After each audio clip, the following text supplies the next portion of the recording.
Hello' বন্ধুসকল, আজি এই ভিডিঅ'টো নতুনকৈ আৰম্ভ কৰিবলৈ লৈছোঁ। তো আমি আজি জানিবলৈ পাম মায়া সভ্যতাৰ বিষয়ে। মায়া সভ্যতা সেই সময়তকৈ বহুত বেছি উন্নত জাতি আছিল।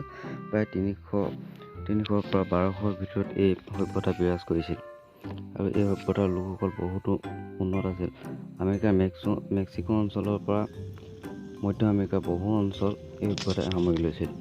তেওঁলোকে নিজৰ সময়তকৈ বহুত বেছি সুসভ্য জাতি আছিল যদিও সময়ৰ সোঁতত তেওঁলোকক প্ৰায় চিহ্ন নাইকিয়া হৈ গ'ল, কিন্তু তেওঁলোকৰ সেই সভ্যতাৰ উন্নত কীৰ্তি চিহ্নবোৰ আজিও দেখা পোৱা যায়, যিবোৰে সেই সময়ৰ সভ্যতাৰ কিমান উন্নত আছিল সেই কথা বহন কৰে।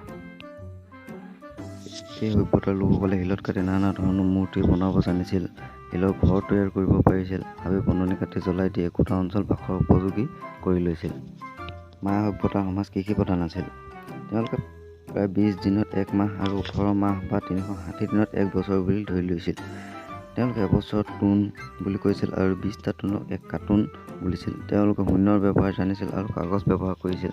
সেই সময়ত প্ৰায় এইবোৰ ব্যৱহাৰ সেই মানুহবোৰে জনা নাছিল প্ৰায়ভাগে, কিন্তু তেওঁলোকে ইমানে উন্নত জাতি আছিল যে তেওঁলোকে ইয়াৰ ব্যৱহাৰ জানিছিল আৰু ইয়াৰ ব্যৱহাৰ কৰিছিল।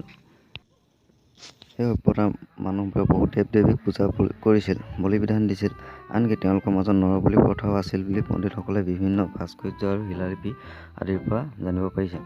কিন্তু এই ভিডিঅ'ত তেওঁলোকৰ বলি প্ৰথা বা তেওঁলোকৰ কিহৰ পূজা কৰিছিল সেই বিষয়ে ক'বলৈ যোৱা নাই, কিন্তু তেওঁলোক সেই সময়তকৈ বহুত বেছি উন্নত জাতি আছিল, কিন্তু তেওঁলোকে সময়ত নিচিহ্ন হৈ গৈছিল। আজিও বৈজ্ঞানিক মহলে তেওঁলোকৰ নিচিহ্ন হোৱাৰ কাৰণ বিচাৰি পোৱা নাই, কিন্তু হয়তো সময়ৰ সোঁতত তেওঁলোকক বিচাৰি পাব। আৰু আজি এই ভিডিঅ'টো ইমানতে সামৰিছোঁ। ধন্যবাদ বন্ধুসকল। যদি ভাল লাগিলে ভিডিঅ'টো লাইক কৰিব, শ্বেয়াৰ কৰিব আৰু চেনেলটো ছাবস্ক্ৰাইব কৰিব।